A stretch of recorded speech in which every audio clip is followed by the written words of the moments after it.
So Google asked this American pastor to come and speak and come from a book that he had written. Now, this is in 2016. So this is, about 6 years ago-ish. Says that the talks at Google, over 2 million subscribers, they posted it 6 years ago. So September 16, 2016 is when it has here on the screen where he comes and does this talk. So we're going to this is kind of going to be the whole, we're going to break it down as we go, but this is kind of going to be the whole live stream today. I hope that from this man's intellect that you will have some sort, as a Christian, that if you know God or if you don't, let's go on both sides. If you know God, I hope that this gives you some tools to help you articulate your faith and be able to talk in dialogue with someone. Because see, and this is the same on both sides. It doesn't matter. Today I kind of took a day off. Like the first time in a while I had the opportunity. My schedule ended up changing. So I was like, okay, I'm going to take an actual day off and just breathe a little bit. And so I kind of, have you ever watched YouTube shorts and you just fall into this black hole? So I'm watching all these things from this. We'll probably end up watching some of their videos. I don't remember the exact YouTube channel name. I'm new to it. But it was, they're standing outside of abortion clinics, and they're Christians. They're standing outside of abortion clinics, and they're saying their stance is abortion is wrong and it's killing an unborn child. And so these people would come by, and they would have zero argument except for just screaming and yelling or flipping the bird and walking by like they're out there like, yeah, man, beep you, and all that stuff. And it's not really, they're not having an actual conversation. They're not even trying to listen to the other side. They're not trying to change their mind. They just want to be belligerent and just act like an idiot, which is fine. But usually people that do that, they can't actually argue their side. They really don't know a reason. They're either doing the herd mentality where they're just kind of going along with everybody else, or the social media people they follow think this way, so they regurgitate what they've been ingesting. I mean, we do this all the time in the Christian world. So what I'm trying to do today in today's live stream, and then in the next week, I'll send out videos on specific topics. But I want to give you something to digest and to be able to actually, because see, here's the thing. When we take in a lot of information, we do the term, we regurgitate it. Now, what you do when you throw something up, it's kind of gross, but just follow me for a second. We don't actually digest it and use it for nourishment for our body. It only goes so far, and then we spit it back out. And when that happens and we don't take the time to digest and work it through our system, what we're taking in isn't actually used for anything. And then when it comes back up, it's usually foul. And it stinks, and it has no substance. You get what I'm saying? So the same happens in Christianity, where something arises or a conversation comes up, and you have no intellectual stance, you have no biblical backing. It's either because, and I challenge y'all a lot with this too, but I challenge my church every single Sunday to just start, so people get overwhelmed with the Bible and where to start reading and how much to start reading. I challenge my church with a simple 5, 5, and 5, 15. Challenge of 15. 5 minutes of prayer, 5 minutes of reading your word, and 5 minutes of praising, like worshiping. And do this before you start your day. Why? Because it sets the tone for whatever's going to hit you that day, because we don't know what's coming in the day.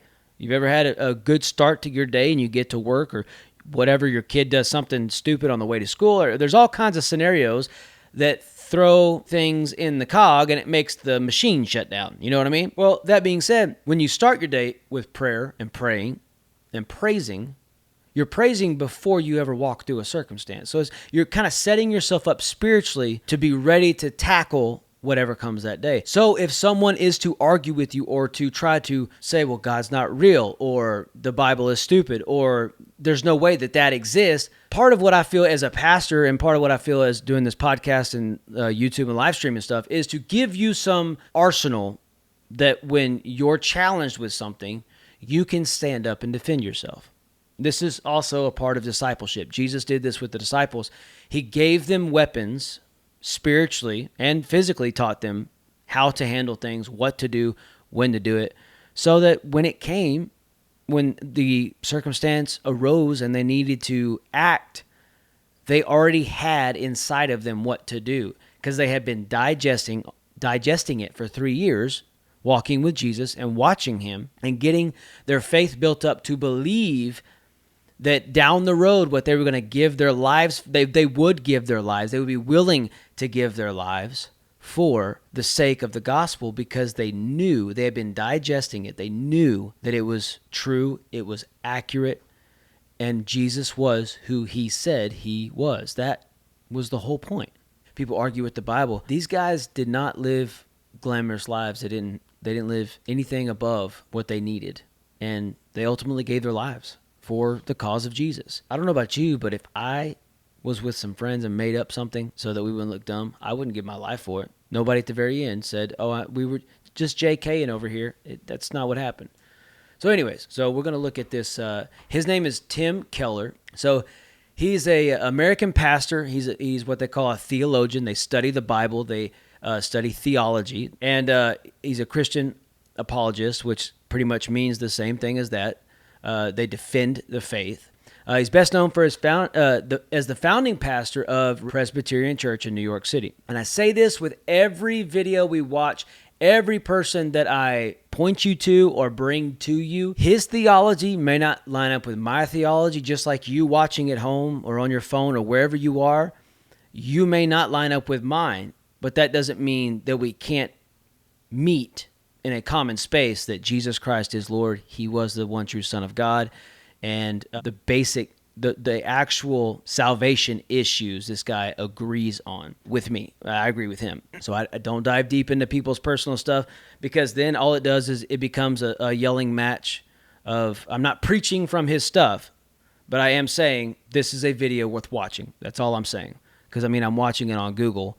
And if you search on Google, you can find porn. I don't endorse Google at all. But this is the video we're watching. Some of the things he has to say is very in-depth. That his you can see on the screen, his book is called Making Sense of God, an Innovation to the Skeptical. So if somebody is saying that God does exist and giving knowledge and reason for someone who is more intellectual to look and say, okay, maybe this is something real, yeah, let's talk about it. Let's dive into it a little bit.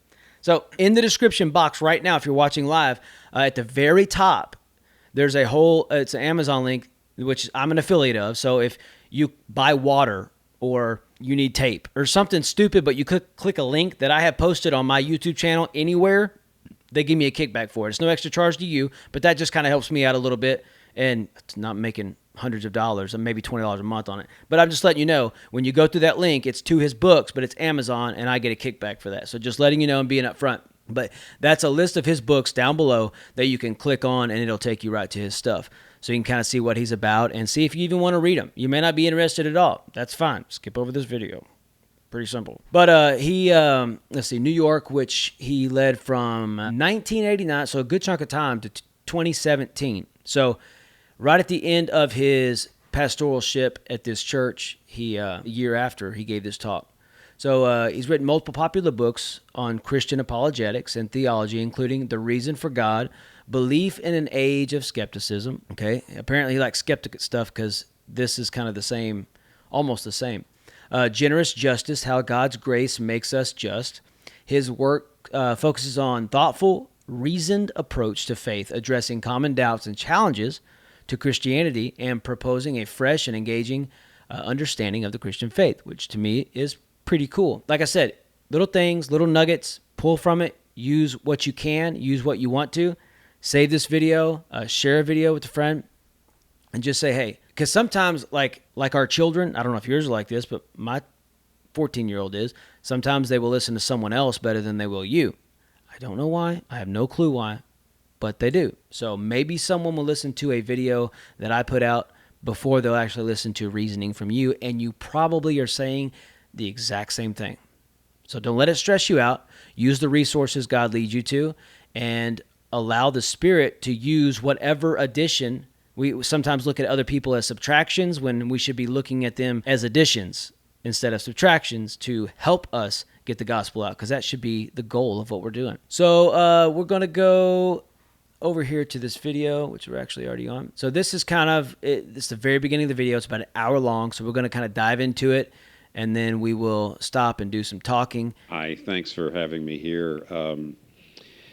It's always hard to convey a book, especially one as dense as this one, quickly, but I'll try to take about half the time conveying the book, what the book's about, and about half the time doing questions and answers. So the book is about how belief in God or religious faith or Christian faith can make sense to somebody today. It's about how it's possible for that to make sense. Now, I would like to make the case right now that that should be of some interest to you no matter who you are. Listen to what he says of why this should be of interest to you. Just pay attention. Chapter 1 tries to make that case, that no matter who you are, you should at least care about how people come to their faith positions, how their beliefs come to make sense to them. In Chapter 1, I make the case that there's actually two trends that are marked in the world with regard to religion. Here's the one.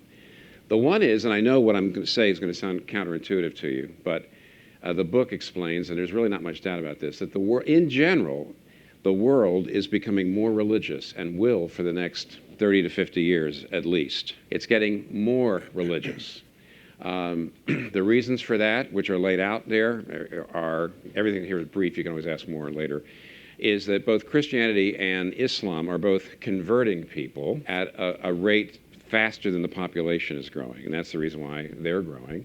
Secondly, it's also true that religious people have a lot more children than secular people and non-believing people. So you put all that together, all of the demographic projections are that actually the number of people today in the world that say they're secular, no religious preference, is close to 17%. Over the next 35 years, that's going down to about 12%. Because of these trends I've just mentioned. So on the one hand, religion, the world's becoming more religious. On the other hand, parts of the world are becoming more secular than they've ever been before. Parts of the world are going to be marked by more and more people who say, religion doesn't make sense to me. Belief in God doesn't make sense to me. Now, what this means is that there's two kinds of slogans that you should never believe. One is that religion's going away. It's just not. And I do hear it a lot that religion's dying out, younger people are less religious. Which younger people? Well, the people I know, okay, but you have to look at the world.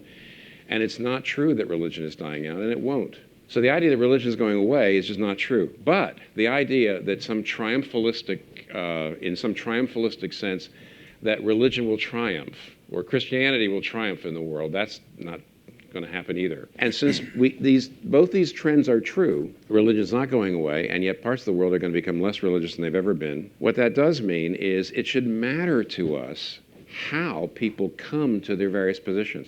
Increasing numbers of people are finding that belief in a universe without God makes sense to them. They believe in a universe without God, and that makes sense to them. And other people are finding that belief in God and a universe filled with God makes sense to them. How do they get to those positions? We actually often do not really talk enough about that because people don't want to say, how do you get there? By the way, people who lose their religious faith usually say, I just saw the truth. And people who get converted usually say, I just saw the light. But that's not very illuminating. Instead, I'm going to make the case that the process by which we come to our beliefs, to believe in a universe without God or believe in a universe with God, are actually more complicated than that. So in Chapter 2, what I do, and I want to spend a little time here with you just for a moment to lay out what I do there, is I tackle this simplistic idea. So for example, one of the things that people say a lot, I see it on the internet all the time, and I talk to people in New York all the time, who say this, and that is this. It's a popular belief to say, belief that there is no God is arrived at mainly through using reason. Now listen to what he says. If you come to the conclusion that there is no God, that happened through reason. Right. But if you come to believe that there is a God, that's a leap of faith. Okay. So the belief that there is no God through reason. Now, they always try to, like if you have someone that says that God doesn't exist, they usually try to justify what they believe through reason, and then they use the faith aspect of the Christian walk, or the belief, the faith, we can't see it, but we believe it. They use that as, well, we have no reason, or all we have is faith with no reason at all. And he's going to explain how that is actually, they're the same thing. Listen to him. Belief that there is a God through faith. I'm here to tell you, actually, that is wrong. It's naive. It's simplistic. The fact of the matter is, both sides use a combination of reason and faith. Yeah. So to press a little bit, I would put this, here's the thesis that I put out in Chapter 2, and I'll try to defend it in about 4 or 5 minutes here. Okay? And here's the thesis. To move from religion to secularism, to move from religious faith to a secular belief that there is a God, no God, or maybe there's no God.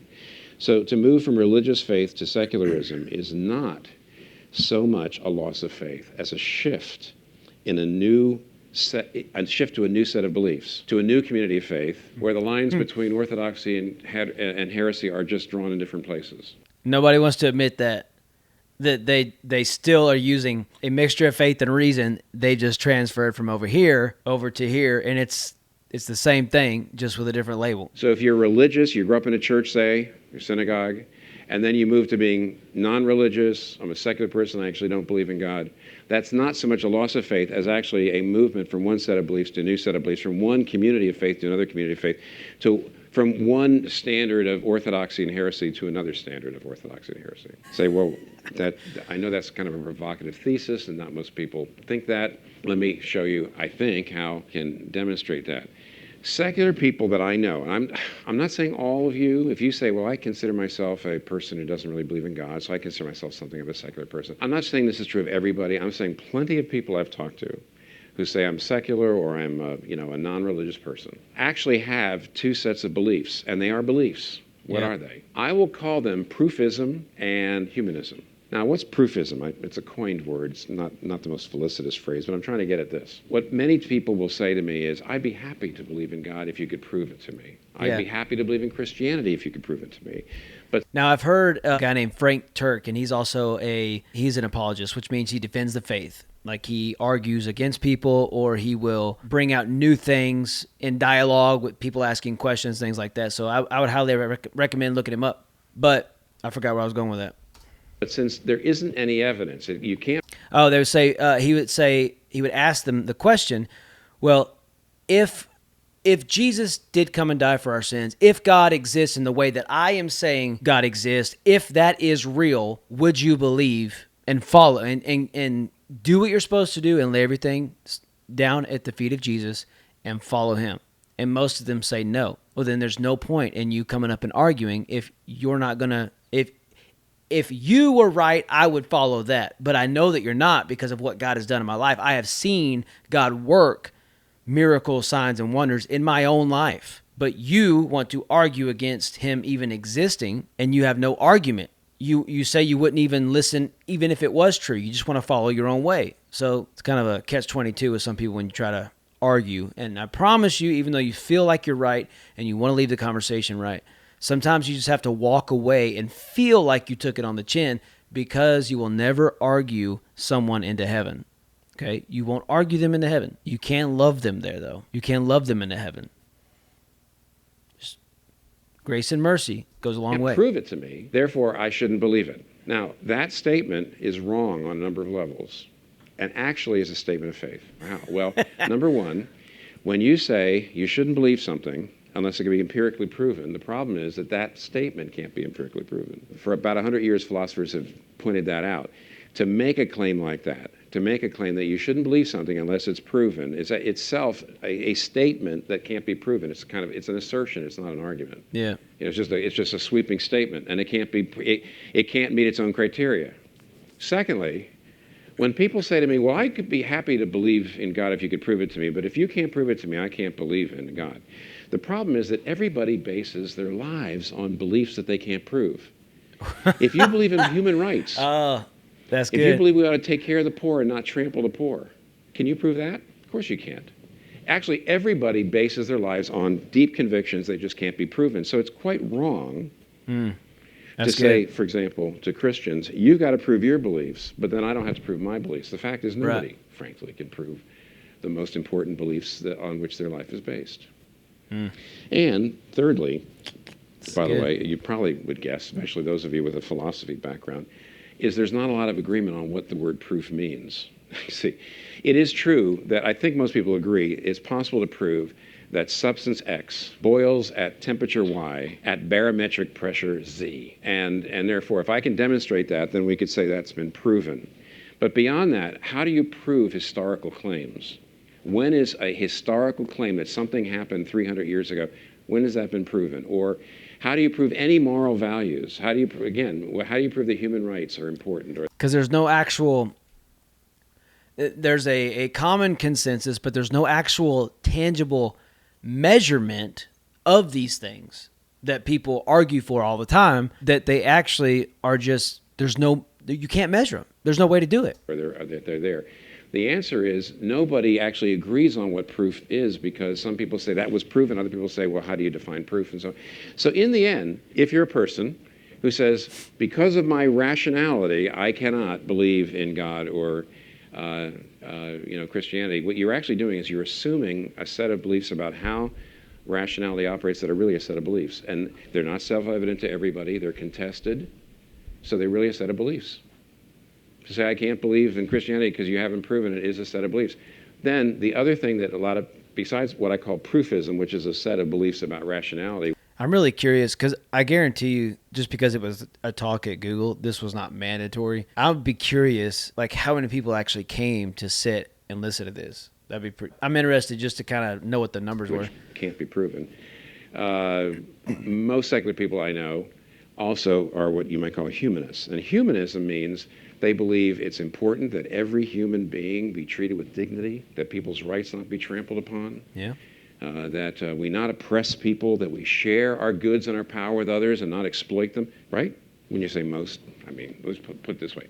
Most of the atheists and most of the secular or non-religious people I know believe that. But here's a question. How do you prove that? What is that? Not only is that a set of beliefs, but frankly, those beliefs take more faith to believe in. See, if you're a Hindu, yeah, preach it you now. Come on. believe the world is such that you will get off the cycle of reincarnation if you live a good life. Yeah. If you don't live a good life, you keep getting reincarnated. If you live a good life, eventually you can be taken off the cycle of reincarnation and go into eternal bliss. What a crazy way to measure.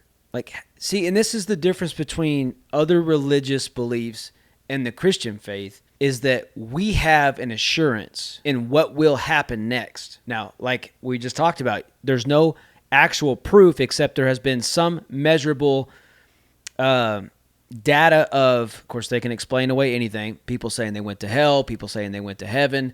There's, people that have had firsthand experiences that say this happened to me. You can measure it that way. But in the Christian faith, we believe that faith in Christ is the way to salvation, which is the doorway to heaven. Every other religion makes you have to work for it, and that you have to be in some way good enough, like the Hindus said, where you have to reincarnate over and over and over and over and over until you get it right. That sounds so exhausting. There's no assurance in that. And then people that don't believe in God, well, how do you have assurance in that? I know that I know that I know. There's no doubt in my mind what happens next. And so that frees me up. It sounds like it's a cage, but it's actually parameters for my life that I can live comfortably inside of the parameters God has designed for me as a Christian from His Word, His parameters, not mine. And I trust Him enough to believe that the parameters that He has set up for me is for my good. And even when I get outside of those parameters, that even those things, because I have seen this firsthand in my own life, those things that have been outside of the parameters God actually wanted me to live in, He still took that and worked it in my favor for my good when I came back to Him and gave Him everything. No other religious belief gives you the assurance. It's always you hope what comes next is good, or you hope one day you'll make it or you'll get your reward or whatever. Like you don't know. There's no actual assurance. And it releases us of that need of being good, but salvation produces the good out of us that only can come from the Father.